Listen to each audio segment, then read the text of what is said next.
Hello மக்களே, welcome to SP சிரிஃபைல் YouTube channel. நீங்க பார்க்க போறது தியேட்டர்ல ரிலீஸ் ஆன சிவில் வார் அப்படிங்கிற இங்கிலீஷ் படத்தோட ரிவ்யூ தான் பார்க்க போறீங்க. இந்த படத்துல கிறிஸ்டன் டன்ஸ்ட், வேக்னர் மோரா, கெய்லி இவங்கெல்லாம் நடிச்சிருக்காங்க. இந்த படத்தை டைரக்ட் பண்றவர் அலெக்ஸ் கார்லாண்ட். இப்போ இந்த படத்தோட ரிவ்யூக்கு போறதுக்கு முன்னாடி நம்ம சேனல் இப்பதான் ஃபர்ஸ்ட் டைம் பார்க்கணும், சப்ஸ்கிரைப் பண்ணி சப்போர்ட் பண்ணுங்க. வாங்கி மூவிக்குள்ள போலாம். படத்தோட கதையை பொறுத்த வரைக்கும் யூஎஸ்ல சிவில் வார் நடக்குது. அதாவது மக்களுக்கும் மிலிட்டரிக்கும் ஒரு பிரச்சனை நடந்துட்டு இருக்குது. ஸோ அந்த டைம்ல ஒரு குரூப் ஆஃப் ஜேர்னலிஸ்ட் நியூயார்க்ல இருந்து வாஷிங்டன் டிசிக்கு போறாங்க. எதுக்கு அப்படின்னா வாஷிங்டன் போய் பிரசிடென்ட் கிட்ட இன்டர்வியூ எடுக்கணும் அப்படின்னு கார்ல மெயின் கேரக்டர்ஸ் 4 பேர் கிளம்புறாங்க. சோ போற வழியில அவங்க என்னென்ன பிரச்சனைகள்லாம் ஃபேஸ் பண்றாங்க, வார் ஜோன் எல்லாம் தாண்டி போறாங்களே, இவங்களுக்கு எதுவும் ஆகலையா, சரி இவ்வளவும் தாண்டி அங்க போய் பிரசிடென்ட மீட் பண்ணாங்களா, என்ன நடந்தது, இந்த வார் முடிவுக்கு வந்ததா அப்படிங்கறது காட்டுறது தான் இந்த படத்தோட மிச்ச கதை. இது ஒரு ஆக்ஷன் ஜானர். இப்ப இந்த படத்தோட பாசிட்டிவ்ஸ் அண்ட் நெகட்டிவ்ஸ் பார்க்கலாம். மொதல் பாசிட்டிவா தோன்றது இந்த படத்தோட மேக்கிங் பாத்தீங்கன்னா ரொம்பவே சூப்பரா இருந்தது. ஒரு வார் அப்படின்னா அதுல நடக்கக்கூடிய கன் ஷாட்ஸ், அதுல நடக்கக்கூடிய பாம் பிளாஸ்ட், சோ இந்த மாதிரி நிறைய விஷயங்களை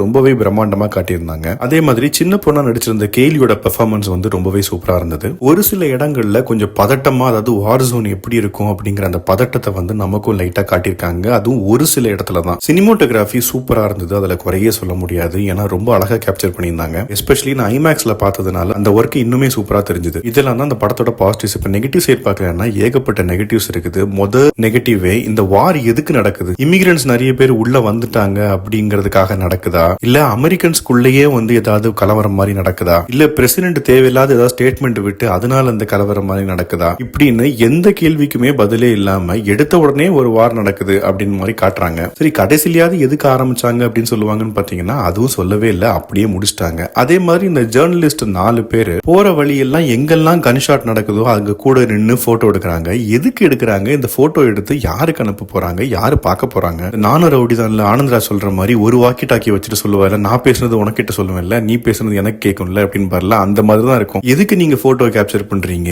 அப்படிங்கறது ரீசனே தெரியாது. அதுவும் அப்பட்டமா இருந்தது. அதே மாதிரி போற வழியெல்லாம் கன் ஷாட் எல்லாம் நடக்கும், நிறைய பேர் கொலை பண்ணுவாங்க. இவங்க ஏதோ ஒரு குரூப்போட இவங்களும் சேர்ந்து போவாங்க. அந்த குரூப்புக்கும் இவங்களுக்கும் என்ன சம்பந்தம் இருக்கு, அந்த குரூப் இவங்களை வழி நடத்துவாங்க, எதுக்கு நடத்துறாங்க, யாரு எந்த சைட்ல இருக்காங்க, யாரு நல்லவங்க யாரு கெட்டவங்க எதுவுமே தெரியாது. கடைசியா வாஷிங்டன் டிசில ஒயிட் ஹவுஸ்க்கு முன்னாடி, பிரசிடென்ட் வீட்டுக்கு முன்னாடி ஒரு ஷூட் அவுட் நடக்கும். அது ஆப்போசிட்ல சுடுறவங்க நல்லவங்களா மிலிட்டரியா, இல்ல இங்க இருந்து சுடுறவங்க மிலிட்டரியா எதுவுமே தெரியாது. இஷ்டத்துக்கு மாத்தி மாத்தி சுட்டுப்பாங்க. இதுக்கெல்லாம் மேல இவ்வளவு ஷூட் அவுட்லயும் ஒருத்தங்களுக்கு கூட ஒரு ஸ்கிராட்ச் கூட ஆகாது இந்த படத்துல, அந்த 3 மெயின் கேரக்டர்ஸ்க்கு. அதெல்லாம் ரொம்ப அநியாயமா இருந்தது. அதே மாதிரி மிலிட்டரி எல்லாமே இவங்க ரொம்ப பாதுகாப்பா இவங்க போட்டோ எடுக்கிறதுக்கு எல்லாம் கூட்டிட்டு போவாங்க. எதுக்கு அப்படி பண்றீங்க, இவங்க யாரு எதுவுமே தெரியாது. அதாவது இஷ்டத்துக்கு எடுத்திருப்பாங்க. கடைசியா அந்த பொண்ணை காப்பாத்த போய் ஹீரோயின் இறந்துருவாங்க. அந்த பொண்ணு கிட்ட இருந்து ஒரு ரியாக்ஷனுமே இருக்காது. சரி ஓகே நீ செத்துட்டே, நான் போய் போட்டோ எடுக்க போறேன் அப்படின்னு சொல்லிட்டு அது பாட்டு கிளம்பிடும். மொத்தத்துல இந்த படத்தை பத்தி சொல்லணும் அப்படின்னா ரொம்ப ஓவர் ஹைப் கொடுத்தாங்க. நானும் ட்ரெய்லர் பார்த்து ரொம்ப சூப்பரா இருக்கும்னு நினைச்சேன். ஆனா படத்துல அப்படி எதுவுமே இல்ல. யூஎஸ் அண்ட் யூகேல ரிலீஸ் ஆயிடுச்சு. நான் யூகேல தான் ஐமேக்ஸ்ல பார்த்தேன். இந்தியால எப்ப ரிலீஸ் ஆகும்னு தெரியல.